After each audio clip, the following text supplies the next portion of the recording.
هذه الشيلة إهداء من أم سلمان آل فروان إلى أم العرسان طفلة آل سالم، وتقول لها ألف مبروك وتهنيتي يا الغالية. جموع الفرح شب الجمر واشعل الريحان، لعيون أم محمد أقبلت حي طاريها، وصفوا لها الصفين وخلوا لها الميدان، وهنوا لها هنوا بفرحة غواليها.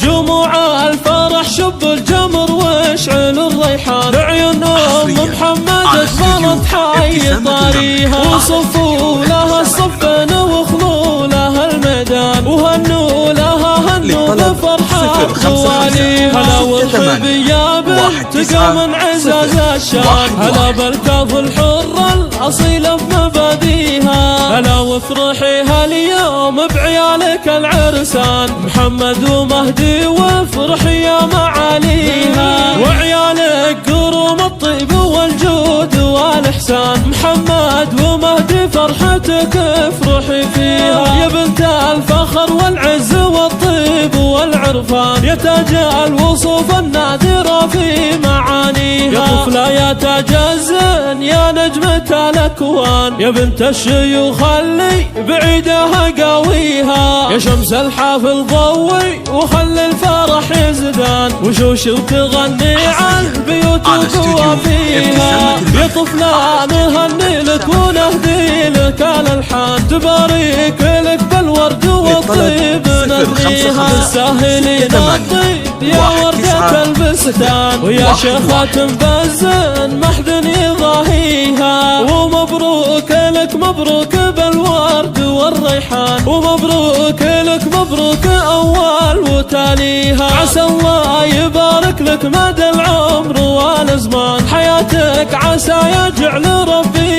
يهنيها، أصيلة كريمة في المواقف لها عنوان، بمدح الكاظ ومهما كتبنا منو فيها، وفي الختم صلوا عن النبي واذكروا الرحمن، وقولوا ما شاء الله واذكروا الله حواليها.